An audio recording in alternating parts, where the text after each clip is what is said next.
Good to Cool. see everybody. Ash, Yeah, good to see you all.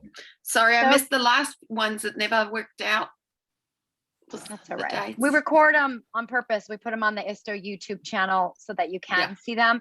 Ash had really a great one last month, and Ash, a ton of people have watched it because for you to give us the Cliff's Notes version of Wave Alliance, which of course is an incredible program that Waves for Change and you are spearheading, and Waves for Change has been running. But the idea, of course, behind Wave Alliance has been for those who are brand new, just starting, don't really know too much, right? And Fran, of course, is with Liquid Therapy up in Ireland, and they have been doing so much work for so long, so they know what they're doing. And Pana, you probably should get in on the Wave Alliance. I mean, you've been doing it long enough. I don't know if you count, but yeah, it was really informative. So thanks for doing that, Ash. Yeah, it was quite a fun one. It was what did we, it was the reinforcing cycle one, which was, it's a really cool kind of framework for exploring and explaining our work and exploring how the different therapy programs, the focus of our work through creating these safe spaces is on the internal world of the participants, and it's kind of a different way of approaching a logic model almost, I suppose. And it's a session that we do with the coaches here at Waves for Change and with the Wave Alliance. Anyway, it sparked some really fun conversations actually, which was pretty cool. If you guys are curious, I can definitely share. I think there was a session, we have a session plan that's got like a very brief explanation of it if you can't watch the whole YouTube. But and I mean, I think that kind of in some ways sparked what I was hoping to chat about today, also leading up to World Mental Health Day on the 10th of October, was some of the things that we didn't really get the time to talk about in the last session. And it's always so tricky because whoever wasn't on the last session is never on the following session. And then, so do you want to give, Ash, sorry to interrupt, but do you want to give just an abridged version for Fran? Fran, it's like 10 p.m. her time and she just got done working. But for Fran and Pana, and then you can break into this. Obviously, when it comes to World Mental Health Day on October 10th, we are hosting a global paddle-out, worldwide paddle-out. So love that you're going to talk about all this. So I'm going to let you go, and I'm here, I'm listening. I'm just going to be off camera because nobody needs to see this. 51. I know, you have the best one. By far you are like the most. No, I'm listening. Awake and fresh and bright-eyed and. Well, it's late for all of you, and Pana's just waking up. So for me, it's like midday. I'm, you're at your peak. Yeah. But if you don't mind giving just a quick little what you did, and then breaking into that, since it's a smaller group, it'll be more intimate conversation. Yeah, might chime back in. Thanks. I love an intimate conversation. So I can give a little bit of an introduction to what it was, and then like I mentioned, I have actual resources which I can share. Really, it was an exploration or a conversation around something called the reinforcing cycle. And I don't know how familiar you guys are with this framework or concept, or if you've come across this idea of a reinforcing cycle before. Tell us more. No? Maybe. Okay, cool. So maybe. Cool, probably. I mean, it's something that I think will feel familiar once kind of I've shared a bit of the language, maybe. So the idea really originally it stemmed from training sessions with coaches trying to explain some of the impact on, hello. Hi. Nancy, hi, hello. Hi, you're muted, sorry.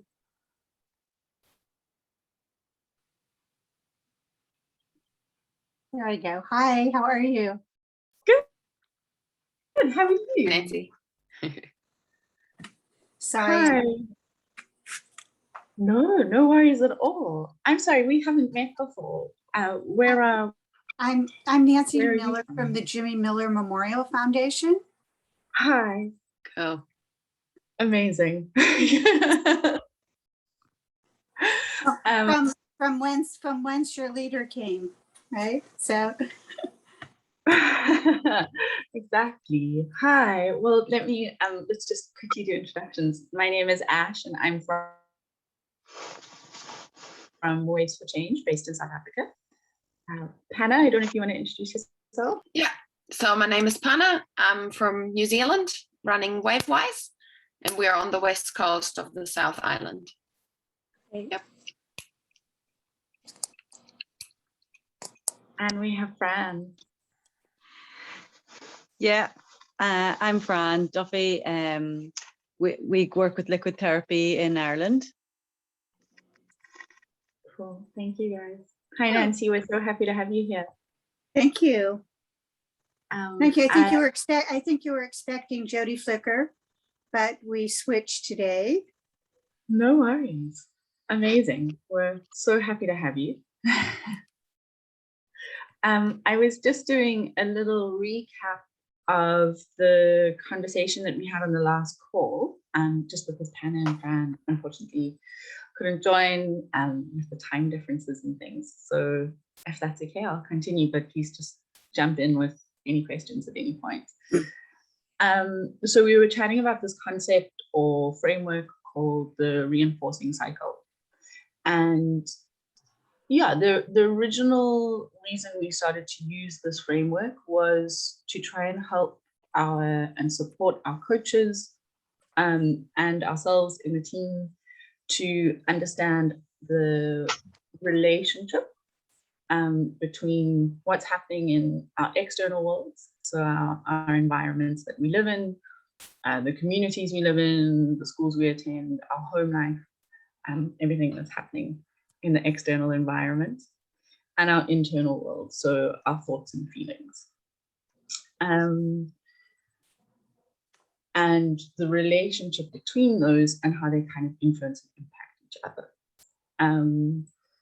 And so the original conversation and the original session involved an activity where we'd discuss as a team and we'd map out what are all the adverse experiences that our participants are facing. So poverty, lack of social support, consistent exposure to violence, malnutrition, whatever it might be. And then to list out, okay, well, how do we think that makes our participants think and feel? How does that impact their internal world? So perhaps low self-esteem, perhaps a lack of feeling of agency, depression, sadness, various things. And then if we have that existing within our internal world, how does that then influence our actions and behaviors and our choices back in the external world? Right, so that's where the idea of the reinforcement cycle comes from. Reinforcement, it's strengthening, and cycle, it's a pattern through repetition. So it's how does this relationship kind of strengthen itself through repetition? So that was the original use of the framework. And then we started to use the same framework as a way to understand how we can positively impact the internal world of our participants at our program, right? So how can we create a positive reinforcing cycle by intentionally creating these safe spaces, this positive external world that we hope will have certain impacts on the way our participants think and feel. And I mean, you guys are the safe therapy experts, so I don't need to go into too much detail there, but we all know if you have the experience of achieving a task that you didn't think you could do, with the support of your peers and your coach, and whatever that makes you feel good about yourself. It builds your confidence and your esteem, and you feel supported, whatever it may be. And that for us is a really quite exciting way of supporting our coaches to understand the work, supporting volunteers, visitors, whoever it might be, that yes, we're a surf program and we're a surf therapy program, and it's all of these things that you see on the outside, but really our focus is the internal world. And then the second part of that is that hopefully by impacting the internal world of our participants, so the way they think about themselves, feel about themselves, think about the world, their community, whatever it might be, will influence their behaviors, both at the program, but also away from the program. And that's perhaps hopefully where some of that transferability of everything that happens at our surf therapy programs comes in. Because technically the internal world goes with our participants wherever they go, right? So, and I'm sure for a lot of us, you know, the surf therapy program is the safe space, and maybe it's a little bit harder to act on that positive internal world in an adverse environment, of course. So we're not placing all the responsibility on the individual for their own mental health and well-being, but hopefully we can create these stronger internal worlds that then kind of wherever they go, they've got these thoughts about themselves, feelings of being supported or cared for, love, these tools that they can use elsewhere. So yeah, so that's kind of a very brief introduction to the reinforcing cycle, a conversation that we had last time. And from there, the conversation kind of flowed really nicely into how we could use this both internally at our programs to train volunteers, or in orientations and things like that, to just introduce the framework of the work. So what are the things we're intentionally doing at our surf therapy programs to create this space that will hopefully impact the internal world? Access to a caring adult, sense of belonging, making sure our spaces are physically safe and welcoming, whatever it might be. And that's quite a fun team activity. So internally, how we can use it. Excuse me, but then also how we could use this framework to talk to funders, stakeholders, teachers who might refer to our programs, parents, whoever it might be. Yeah, I'm going to pause there just in case there's anything that's kind of emerged for you guys while I've been rambling on. Well explained. I get it, I think. Yeah? Yeah. Cool. Yeah. Awesome. So from there, we kind of started to have the conversation around, yeah, like I mentioned, how we communicate our work. And that was where I suppose my curiosity about the call for today, and it might have to be that I think of some other ways apart from on this group call to put that question out there. I think it's a really interesting one. The conversation around mental health globally is obviously shifting a lot, quite positively. And like Chris mentioned, you know, we have things like the global paddle outs, we have World Mental Health Day coming up on the 10th of October. And while there's definitely been such amazing strides in the language around mental health and the language around surf therapy, I suppose I was curious to hear from members of the group about our community, the ideas around why we communicate about our, you know, what would be the goal of communicating about our programs and our work, but I suppose also quite especially how. So I mean, just for an example from our side, we are very aware that when we talk about our participants, quite often they're from communities where the language is about those communities is quite negative. And how can we both capture the urgency of the need for services and support for those communities, while not necessarily reinforcing negative stereotypes around things like mental health, around things like the communities that we work with and historically how they're kind of the assumptions that are made about them, for example. How do you capture the urgency of needing to address mental health without only focusing on mental illness and reinforcing some of those kind of negative languages? Negative languages? Gosh, my language is bad there. My grammar was bad there. Around topics like mental health. And this is not at all a question I have an answer to. But I do think it's quite interesting to hear from other programs around or about how they're kind of addressing this, if and when talking about their work and their services. Especially with something like World Mental Health Day coming up. If we wanted to be able to say, okay, well, this is how our work is relevant to a day like that. What would we say, or how would we do that? How do we include other voices, for example? I don't know if any of you have experience with including your participants or your surfers in campaigns. Yeah. I'm going to pause there in case there's any kind of thoughts emerging, and I see Chris turned her camera on, which is always exciting. Well, I love this topic because, and Fran and Pana and Nancy, of course, Nancy, this is nothing about age and everything about experience. You have been doing surf therapy longer than all of us.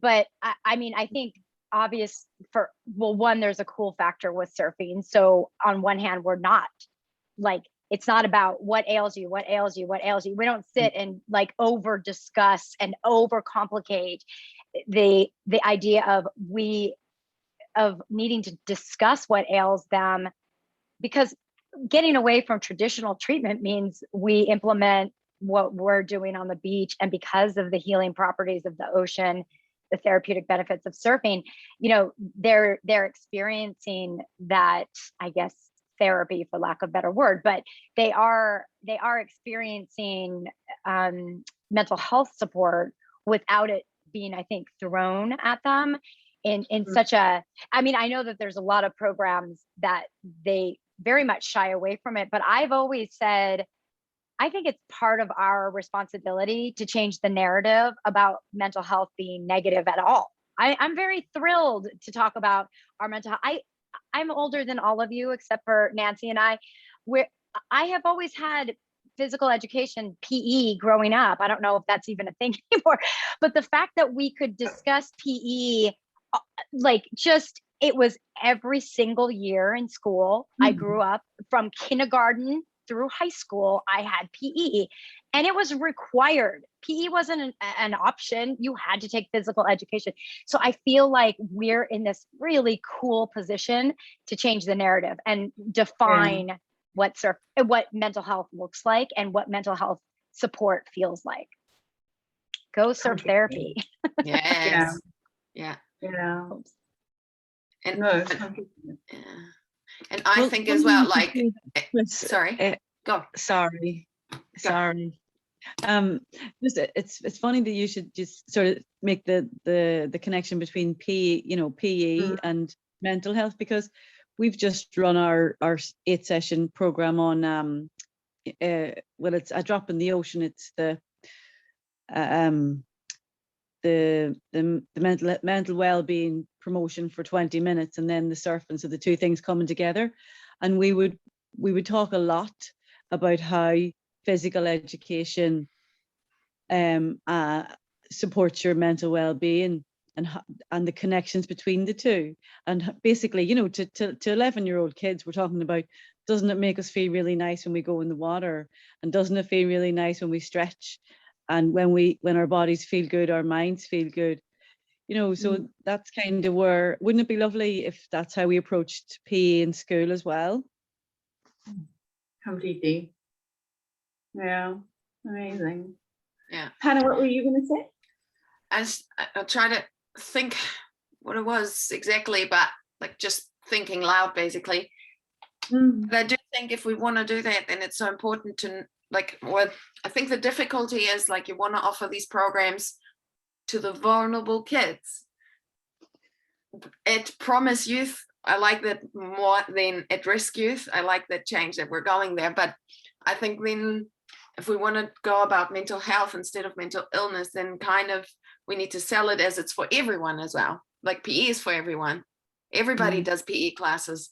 But I understand as well, like on the other hand, we want to reach the ones who really maybe need it a bit more. So it's quite a difficult one, eh? Do you guys see where I'm coming from? Yeah. So if we here, and I think about that so much because we're in such a small town and we're only 4,000 people where I live. And for me, it was huge. How am I going to sell this without making it stigmatizing? Because everybody knows everybody. And it turned out really good because we're opening it up to everyone and we get the application from every youth who wants to join. And the youth decides, do I want to learn something about that stuff, that mental health, and am I interested in it? And somehow it works out because then you can, from their application, form a nice group that influences each other, if that makes sense. Like that's how we solved it here, and it has a really positive connotation, the mental health work. I don't know. I love that. I think that tension between again, I'm maybe not articulating this as well as I could, but that tension between not wanting to necessarily frame things as mental health sometimes because of exactly like the reasons you mentioned, for example, is that are you almost kind of disclosing things unintentionally about your participants, for example, by being framed as a mental health service. But also if we don't talk about it, then are we contributing towards it destigmatizing? No. Yeah. So, I definitely think it should be mental health, but we should be saying it's everyone. Like I need mental health programs. You need mental health programs. We all need mental health programs, just like we all need PE classes. That's what I mean. Just like we all need to breathe. I mean, when you ask people, we're not separate from our bodies. And so when people like this idea of that we even have to walk on eggshells to say the words mental health, it seems to me like, do you want, arms like that are not broken? I mean, and by the way, I use that example a lot. Like if you broke your arm or you broke your leg, or for us older people, like our eyesight start to change, would you go to a doctor and get that fixed? Or would you walk around and tell yourself, I don't need my broken arm fixed, or we've all switched to glasses. That's just the way it is. But I think that is part of it. And I do have some programs that say, well, it's hard to use the word surf therapy. And I, of course, always come back with, again, we are changing the narrative and the definition of what therapy is. Therapy is a great, beautiful, wonderful, healthy thing. Just like eating apples is better than eating a chocolate cake. And I don't mean taste, because I like my chocolate cake. I mean, it's better for you. And we all know that, without it being sort of, I guess, like a lecture or feeling bad about that. Like, if you have an option between an apple and chocolate cake, which one's better for you. I'm not saying you don't go for the chocolate cake, but it's one of those things where, again, while we continue to redefine mental health support services, it's kind of a no-brainer. Nancy, I'm curious, because, both Nancy and I grew up in a world where, by the way, we didn't talk about mental health. I would have loved to have understood just once what it meant when my mom left when I was in diapers, like how that affected me, So Nancy, I'm curious, as you're seeing the transition between our days in school versus today, where there's, hashtags mental health, everything's mental health. Right. I just think I've just been listening. First of all, you keep the two oldies here. Okay. Thanks a lot. Anyway. Hey, I'm proud of that. Well, good. But as I was listening, it was really interesting because just in the short, relatively short, believe it or not, 17 years since my son took his life, and the talk about mental health has certainly changed. And through the foundation, initially, we were very hesitant to call this therapy. We called it ocean therapy, but mostly it was just surfing to make you feel better. But in the circle, which of course is our therapeutic tool, you have ocean therapy. And so right away, the people who were assigned, the Marines, post-traumatic stress, traumatic brain injuries, all sorts of things, had to sit in this circle and hear the word therapy. So they kind of, by hearing it over and over and over again, I think the idea became a lot less scary to them. And so they were able to, and this is, I really was thinking about it, Pana, when you were speaking, because it was very peer-to-peer. So we had this group of Marines who were not, non-believers. We're going to go surf with a bunch of Spicolis, and what are they going to do for us? And they found out in one short session, 4 hours changed their lives, and they became our peer-to-peer messengers who were beginning to say those words. They were beginning to say ocean therapy. Yeah. And then what did you do there? So it's a process, and as Chris said, changing the narrative is just huge, from mental illness to mental health. Yes. Words make so much difference. One word can change, as you all know, it can change your whole body. It can change your physical being. So changing the narrative and creating what you both said about, the peer-to-peer, kids, the talking, the stakeholders, is they start using the language, then it grows. It absolutely grows. But we can also do our very best. And a perfect example of this was 2 weeks ago, we did an ocean therapy event for first responders, COVID first responders from a local hospital. And we got national coverage, CBS Evening News. And we thought that we had just given them everything they needed to know about the mental health aspects of our program and why it's so important.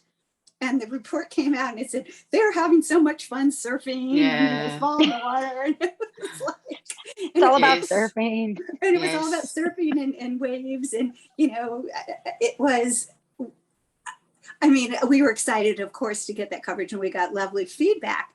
But ultimately, it's because people don't understand yet. So it's a changing narrative. So anyway, that story was just so resonant to me, as much as you can say, and then they still say, oh, it was a beautiful day to go surfing. Yes. So, do you guys ever get called a surf school? We constantly get that in the media. It's like, place for change, surf school. And we're just like, oh gosh, no. Yes. Yeah, that's why I think this is so important. Yeah, I totally agree. I hadn't even, I had thought about it, but I love that it came up here, this idea of how the participants and our surfers or beneficiaries or whatever your language is, how they think about it as well. Because I suppose originally starting the conversation, I was thinking very much in terms of, how are we communicating it externally, and that story of yours, Nancy, is such a classic example. But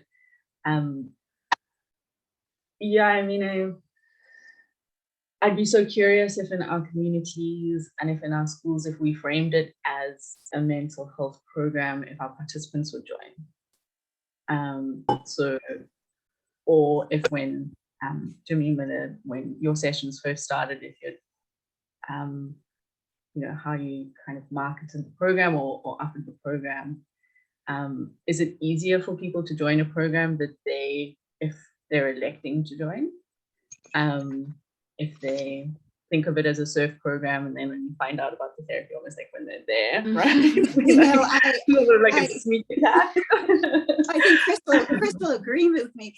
In the very beginning, the Marines were basically told they had to go surfing. It was part of their recovery. So they got assigned to go as soon as their physical health was good enough.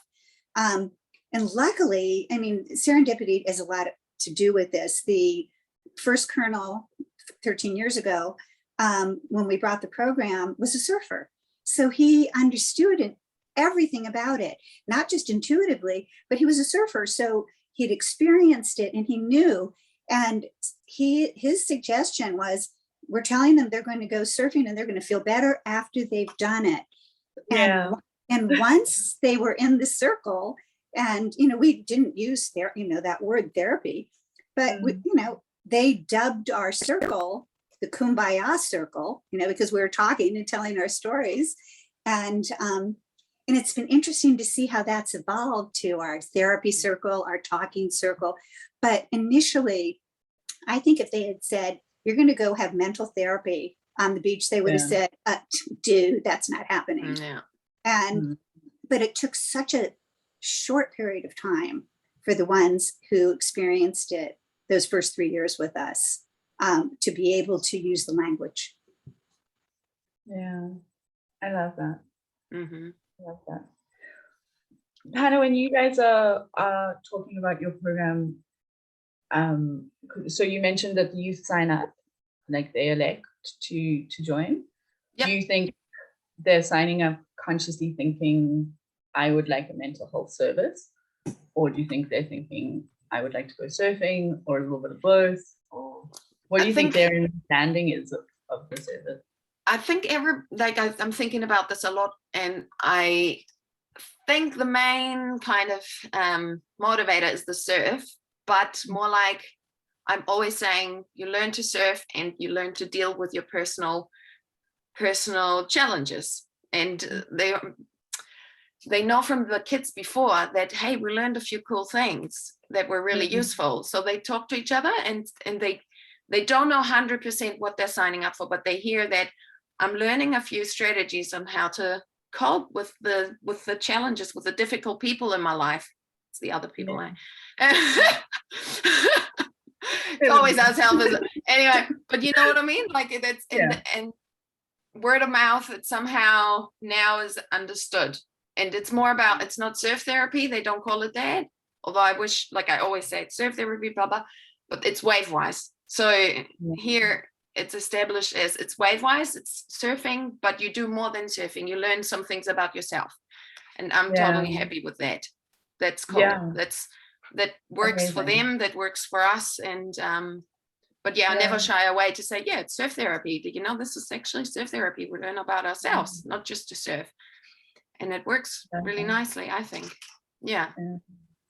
I love this common thread about kind of the participants the surfers have to experience it, but once they do, then they're part of changing this narrative, right? So be it in their home, in their community, in their friendship group, wherever it might be, kind of through their experience, there's this ripple effect of shifting narratives. And even if they're not saying, I'm going to therapy and going to mental health service, maybe they're modeling the behaviors of talking about their feelings or sharing if they're struggling or whatever it might be as well, which is also changing the language and the narrative about mental health. Yeah. I mean, Chris, you talk about surf therapy all day, every day, probably in your dreams. In experiences like leading up to something like World Mental Health Day, what is your experience been kind of trying to articulate the work that we do in a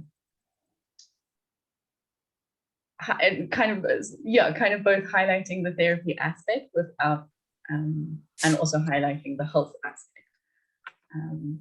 I just don't shy away, like I said, I and by the way, Pana, great that they're saying wave wise, that's great. Thank you. Sorry. Great that they're saying wave-wise, because that's synonymous with surf therapy. So it's fine. Whatever works for them. It's like liquid therapy, if they want to call it liquid therapy, or JMMF.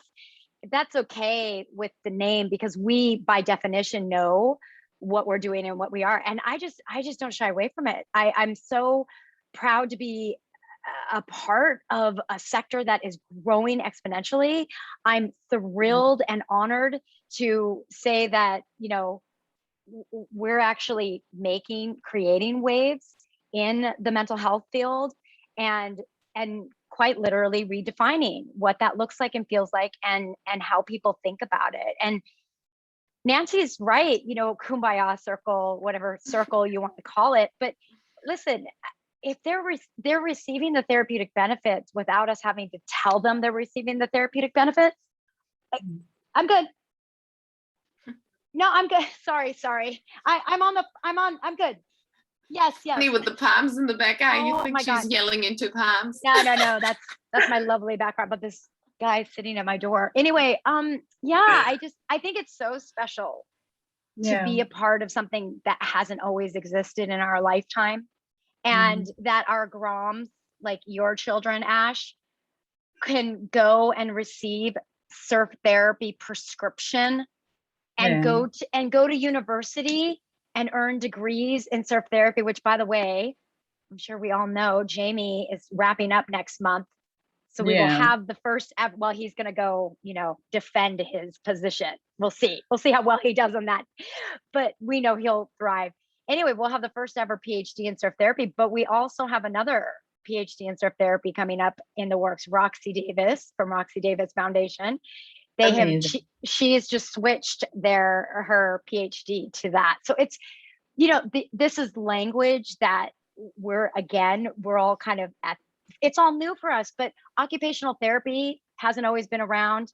Rec therapy, speech therapy, music therapy. You can go, certainly here in the United States, get massage therapy paid by your insurance, covered by your insurance. That was not always in existence. You couldn't go get a massage and insurance covered it. We're not technically reinventing the wheel.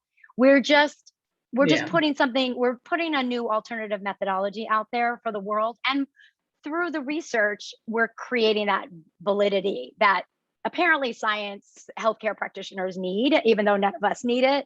But that's okay. I'm okay with that, because it's those baby steps that'll get us further down the line, make bigger waves. And the small things are the big things. So it's World Mental Health Day, October 10th. We are going to highlight a global paddle out for those who can't be at the conference, which most of us can't be at the conference because of travel restrictions. But we're asking everybody in their body of water, bring a friend, bring a family member. If you're doing surf therapy, even better, but to do a paddle out for World Mental Health Day. And I'm going to send some more information about that. But this idea of all of us shining a light on mental health when it's been in the dark long enough is really powerful and really special. And thank you for letting me be a part of what all of you are out there doing. I'm so grateful. I'm grateful for you. It's an interesting theme this year as well. The theme is building trust. Building trust. The sorry. Mental Health Day. No. Yeah. I mean, the theme of the conference is so brilliant, but the theme of World Mental Health, right? Yeah, is mental health in an unequal world, and in the kind of blurb about it, obviously is talking a lot about low and middle income countries and things like that.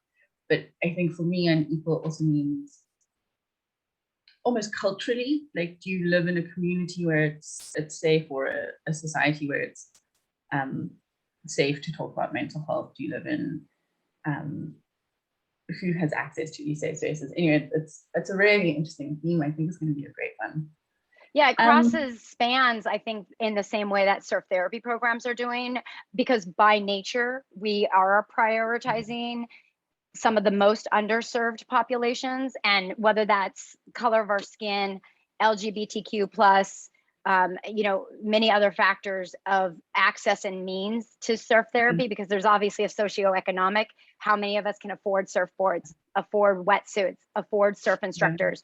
So surf therapy programs, again, are tackling yet another part of access and means to nature, because who was nature really intended for and built for?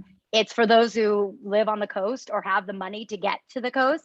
So I love that World Mental Health Day is focusing on equality and equity, and everybody needs mental health services. So yeah. Exactly. And if there's more alternative different ways of forms of therapy, then there's going to be more access to therapy, right? Like if therapy looks different, if there's more and more different options of what therapy looks like and what that is, hopefully the more people that will have access to therapeutic services and health services. You know, I was thinking too, in this day and age, where influencers are so important, you know, that they reach so many people. And I think it this time in surf therapy's history is to really invite those influencers, you know, to use the language and, you know, have a discussion and be in a place where they're talking about that mental health, and, you know, whether they're celebrities or whether they're doctors or whether they're, you know, surfers, to be able to create some excitement about that. You know, unfortunately we have to deal with the reality, and the reality is influencers are influential. So, you know, and it's a matter of, I think, also reaching them. We have a very good friend, Alex Gray, who's a big wave surfer, who my son Jimmy taught Alex how to surf, and Alex been surfing forever. And his brother died of an overdose right soon after Jimmy passed away. Right before, sorry. But Alex has this huge following of thousands and thousands of people, and on a regular basis he talks about it. He talks about mental health, and he talks about what happened to Jimmy, and he talks about what happened to his brother, and more recently he's talked about how it's affected him for more than half his life, and you know, the ravages of what happened about not talking about his grief and his sadness and his depression. And whenever he posts, there's this automatic, you know, big blip in the amount of information, you know, that people are getting from us. And, you know, and I would assume it has, you know, some carryover effects to all the local people, AWOW, and, you know, everybody else, at least in Southern California. So, you know, I've been thinking about that and ways to do that worldwide. Definitely. I think it's so important. I think it's so brave when anyone talks about their mental health on public platforms, because as much as we appreciate it and as much as it benefits others, it's also not a story they necessarily owe everyone. But it's so incredibly brave and authentic. And definitely when they have these big reaches and there are these influences, it's so powerful. It really is. I'm curious about when we, and I don't know, this might be a slightly more specific question that maybe isn't relevant to everyone, but what has your experience been finding ways to talk about the work and the service without necessarily exposing, which might not be the right word, but the participants and the surfers and their stories? I don't know if anyone has any experience in this, but for example, we've had media come around and they want to talk about the program through talking about a participant. And of course, those stories are so powerful, but I'm just, sorry, I'm kind of following on your point around when people share their stories, it's so powerful. But what is our role as organizations or programs to protect, maybe sounds a bit patronizing, I don't quite mean that, but find that balance around how we represent our participants? Yeah. Thank you for the question, because I really struggle with that too, especially as my kids are 13 to 18. So it's like it's really hard. I don't want to expose their stories too much. So I haven't found the right way. So if anybody has an idea. Yeah. I mean, I suppose for us, we've always, well, not always, but we've become stricter and stricter about almost kind of saying an outright no to in-depth media pieces on our participants. On our coaches, it's different because they're over 18 and we feel like they can choose and they can elect. But definitely with the participants, I suppose even if more generally, and yeah, Fran or Nancy or Chris, if you have thoughts, but even if it's not a specific profile on a child, I'm quite aware, for example, when I am hosting media, I'm talking almost on behalf of our participants in a way. And it's, I don't know, I maybe overthink it a little bit, but it's a responsibility, right? When you talk about why are people in our programs, what are the things we're trying to achieve in our programs? Yeah, I don't know if anyone who's had either really positive experiences or challenging experiences in that when we're talking about the work.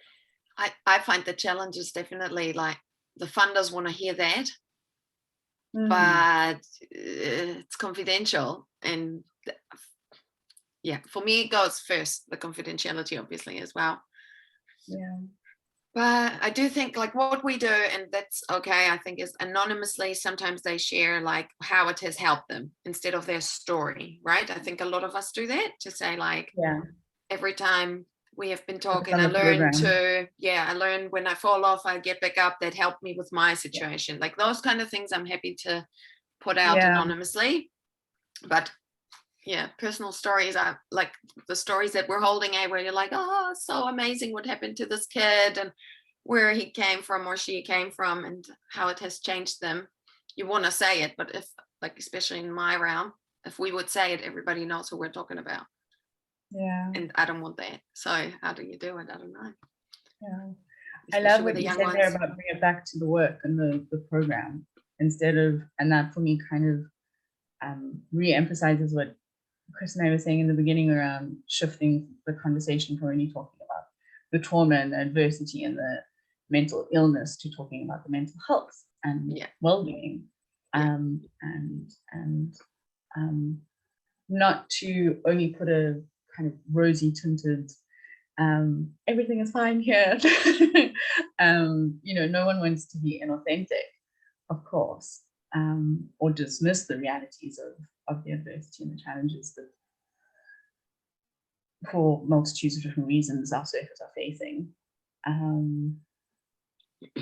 Well, especially with our children's program, we have that confidentiality, with almost all the groups, that, some of the kids from homes where, no one could be photographed, from the front, doing any of our programming, but they want their stories to be told. And what we've always tried to frame it is exactly what you were saying. How does it make you feel, today? And those responses are, I'm on a magic rug and I'm flying above the earth and I feel like I can do anything. Those stories are so empowering. And, we've used so many of that anecdotal because that's all we had when we started ocean therapy, surf therapy. All it was anecdotal. And we were able to parlay all the things that were anecdotal about the feelings and the change and the observed changes that, their counselors and their parents were seeing. And all of that became very powerful tools for us to then start making the other steps. So absolutely, protecting privacy is huge, but but we found our ways around it by doing exactly what you said. How do you feel? What were you thinking when that happened? if you're going to do it again, what was going to happen, you know, just by expanding on what they were thinking about. Did you get up? Did you dream about it last night? You know, tell us about it. All those things that elicit really amazing responses. Mm-hmm. And we kept a journal from the very beginning at every session. And we wrote down, oh my gosh, we had scribes, and they just wrote down these amazing, you know, one-liners and sentences and things they said. And those were really the basis of, you know, the very, very beginning of the research. So, and once again, that also brings up a question, you know, do you want someone scribbling while you're talking? You know, what are they doing? You know, what are they writing? And so we always would say, we're going to have someone, you know, we just want you to know that someone's going to be writing down the cool stuff that you say, because we want to remember it so we can share it. And, you know, and of course, we always got permission, obviously, from the counselors and the powers that be. But those journals were really powerful. And that is so good. Yeah. And it's a great tool to be able to go back and look and see how far you've come. So too. Yeah. Nice. Yeah. Really Qualitative amazing input. Is so exciting. We've been doing a cool one with some of the kids, because also obviously younger, but in the Wave Alliance with Jamie, where the children have been doing drawings, and that's also been quite a fun one as well, to, you know, draw how you feel at the program, or and those have been quite cool. Yeah, the different storytelling, the different ways we can tell stories is so important. I think, Pana, your comment about funders, it's tricky. They love a number. They love numbers, and they love it. They love, like, how have you turned this kid upside down? Yeah, the drawings are amazing. They are just, you know, they're such a good research tool. And once you know, can quantify all of those specific things that go into the drawings, you know, before and after, that itself is so dramatic. We had a boy, we just finished a program this evening, and one of our boys, we did a survey where we you know, did a few questions and stuff. So one of them was, you know, how did you feel before the program, and how do you feel now that you're finished? So what he said was lovely. He said he felt like at the start of the program that he was a nut inside its shell and it was all closed up, and now he feels like the shell has been cracked open, and that he's open, and the nuts are all opened up and open to the world. Nice. That's beautiful. That's and I wish we had that in a journal because we'll forget it. That's I really like the journal idea. That's amazing. Like, even to scribble after every session, because you get that and you're like, oh, I need to put that somewhere. And then I think that's great. Really practical hint. Chris, I was just telling them about the journals that we've used from the very beginning, and how the unbelievable anecdotal, you know, from the kids and from the Marines and from the and every single session, I mean, for 10, 12 years, you know, we have a lot of journals. Yeah, the other thing is when you're writing the comments, it's anonymous anyway. So you know, and by the way, can I just say, I love that all of you touched on this, because I was going to come back and say, I know we don't need the science, but data is currency, and this is why you do research, because of course you don't want to take any one individual story and expose them. Exactly. Of course, hurting them potentially more, probably more. But what's so beautiful is you get this research, which all of you are doing. Thank you. All contribute. That's why we say contributors, because as long as you're contributing to the research, like, that's a part of what our mission is. And by doing so, you can speak broadly. You can speak overall arching, you know, experiences and feelings.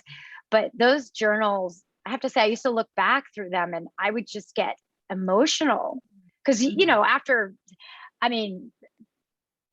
60 sessions a year. You kind of forget everything that's said. But yeah, you just having one person in the beach just writing down. So my thing, Nancy, with whoever was writing, I would always say, if that was meaningful to you, it would be meaningful to us. So write it down, because it's a lot. Like JMMF is a huge program. I mean, there would be days we'd get, 65 volunteers, so we'd have a group of 100 people. It's like insane.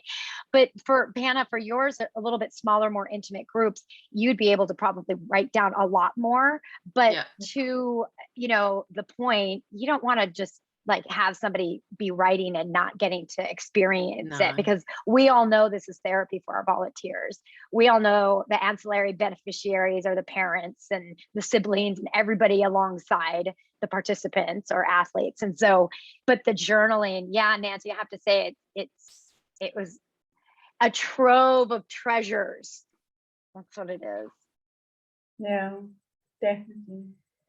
I'm so sorry. I'm in like such a zone of flow of conversation with you guys. I'm in my flow state. This is my, I realize we only have a minute tonight. I know, Chris. Chris is back to back. Calls, but thank you guys so much for making the time. And yeah, I hope definitely the research side, I think, thank you, Chris, for bringing that in, because I was also hoping to, just kind of emphasize that in order to talk about our programs, that research helps so much, whether it's notes that you as a volunteer or a coach or a practitioner have just jotted down at the end of your day or the end of your week, or capturing things that participants have shared, or surveys or interviews, whatever it might be. It really, really strengthens how we can talk about our programs as a collective, as ISTO, and as our individual programs. So yeah, that was a really nice tie-in to the theme of communicating. I think if anyone has ideas to share, please, as always, use the emails or the groups or whatever around kind of leading up to World Mental Health Day, but also just in general. And I'm looking forward to seeing all the paddle outs. I know, worldwide paddle outs. We're very excited. I'm going to send out info this week and next week and the week after. But October, we are skipping because the conference is virtual and we all go through Zoom fatigue. So hope to see you virtually at the October conference, the 6th through the 8th. We won't have a working group. We'll come back in early November, early December, and wrap up this year. But Ash, thanks so much for putting this together. And Pana and Fran and Nancy, even though Nancy's my neighbor, I haven't seen Nancy in forever. Thank you so much for being here. Yeah. Thank you. Thank you so much. Thank you, guys. Thank you, guys. It was nice to meet you. Nice to meet you too. Nice to meet you. Bye-bye. Thank you.